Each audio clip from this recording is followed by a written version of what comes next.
Well, hello there. It's your evil auntie, Anna Rose.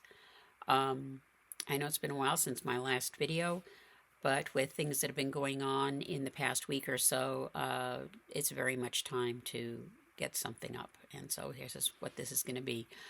In the past week, we have had yet another mass shooting. In this case, 3 adults and 3 9-year-old children were killed by a shooter in their mid to late 20s who apparently was formerly a student at that school. Unlike the case in Uvalde, Texas, with the wholesale slaughter of classrooms full of kids, this shooter was killed by police officers who actually breached the school doorway and took the person out that way, thereby preventing them from harming or anybody else. So in this case, that was a good thing. And so I have to applaud them at least for that. In subsequent days, it was revealed that apparently one of the adult victims was a family friend of the governor of Tennessee, who went on TV the next day to call this person out by name and say that they were expected at dinner or something like that the previous day. But that despite the fact that there were raised emotions and people were so upset that it was too soon to address the idea of gun control legislation. As you know, from my video last year after the Uvalde massacre, I'm really sick of hearing too soon all the time. There have been dozens and dozens and dozens of mass shootings in the past 10 years since the Sandy Hook tragedy, which once again, people were told that it was too soon to address gun control legislation. I remember when I was it was either late junior high or early high school, when a girl called Brenda Spencer went and shot up a school, killing one adult, I believe, faculty member, and injuring several students. Reason she gave when asked why she did it was that she didn't like Mondays. And so this was in the mid to late 70s. So something wasn't done then. Now, after Ronald Reagan was shot and Mr. Brady was shot, the Brady bill came out. There was some gun control legislation, but nothing truly meaningful. And there have been mass shootings way back farther probably than you even realize. There were actually recorded mass shootings in the 1700s, actually. I believe it was a schoolhouse. So this has been going on for a long time, and it shouldn't be. These are things that need to be addressed. Clearly, it doesn't matter if you're somebody's close friend. You still don't matter to the governor of Tennessee. One of the other Congress critters from Tennessee, when asked about the possibility of meaningful gun control regulations, said that they weren't going to do it because it wouldn't do any good. And that's not the way that you go into this. The shooter in this most recent case bought 7 weapons from 5 different gun stores. 7. And they were easily able to do that. There is no way anybody should be able to do that. If somebody goes into a gun store, there needs to be background checks. There need to be cooling off periods of at least a few days before someone is allowed to have a firearm if they pass the background check.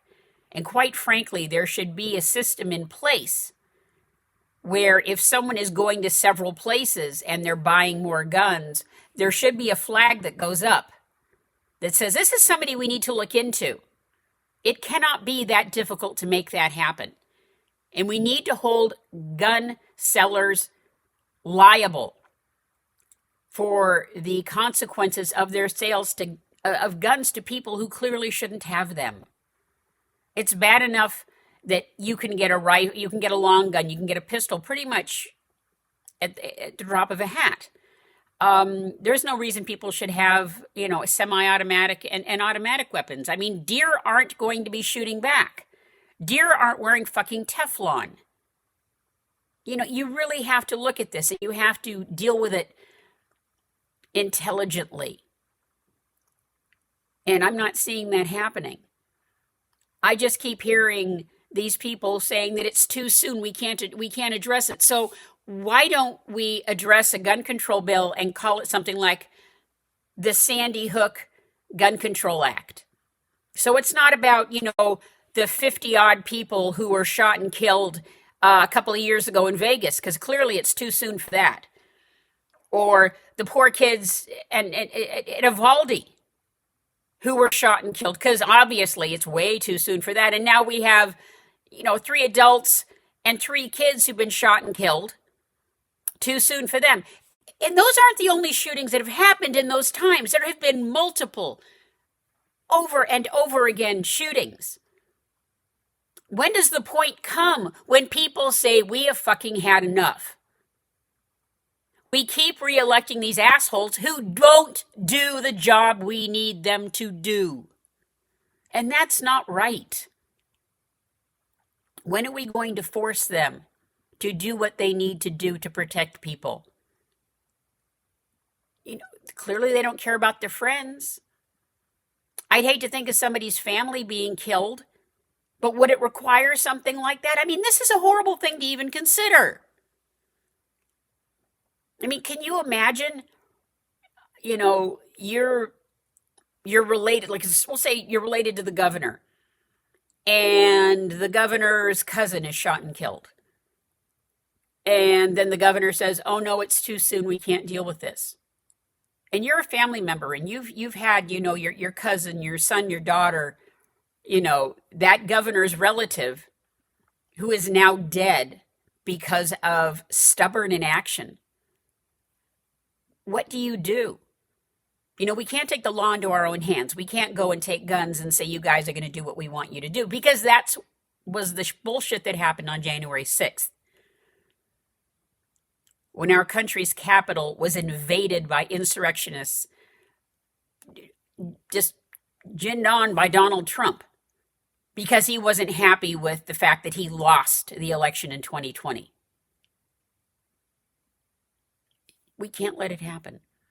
And speaking of the Fapweasel, tomorrow he is finally supposed to surrender because the New York grand jury voted to indict him on something like 34 charges related to the Stormy Daniels payoff cover-up.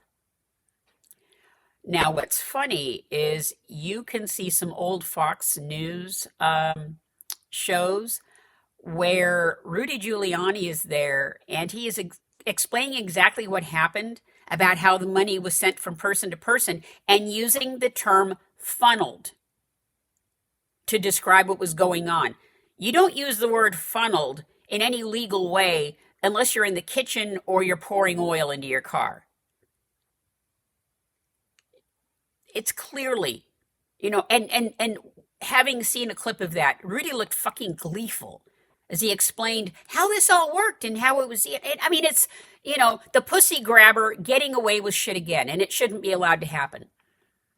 Now, my concern is, like with January 6th and with Trump egging his brain dead followers on, that after last week, when he posted videos and posts to his Pravda social network, what I call it, where he said that if he was arrested, there would be death and destruction, which comments and posts and whatever he has since attempted to walk back, but screenshots and videos are forever.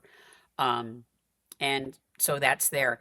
And I would like the court and law enforcement to realize that's the case. And speaking of law enforcement, I am at least happy that, unlike our country's capital, where we had a very small number of Capitol Police there to bring down that horrible, horrible day's insurrection attempt.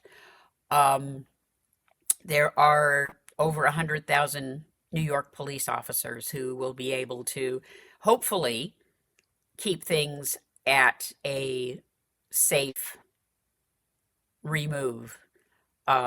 I understand that courtrooms are being closed. They put up barricades to help to keep people away and hopefully make this process of Trump surrendering, which I will believe when I see, quite honestly, um, make it go much easier. Um, Once again, in the last election, people went and voted for the names they knew. You know, unfortunately, when you see the name Mitch McConnell or the name Lindsey Graham or anything like that on a ballot, just because you know their name doesn't mean that they're going to be the best candidate. And clearly, those two have both demonstrated over the past several years that they need to go away. They need to go and retire on their congressional pensions and just leave us all the fuck alone. Um, and we have to stop reelecting these people who will continue to support people who want to be dictator for life of our country, because these people are bound and determined to make the great experiment, American democracy, fail. The peaceful transition of power from one democratically elected individual to another, because they don't like it. So get your asses out there, vote, vote often, and actually read about the candidates who are there. Don't just assume that they're going to be looking out for you, because clearly way too many of them haven't. Until next time, this has been your evil auntie.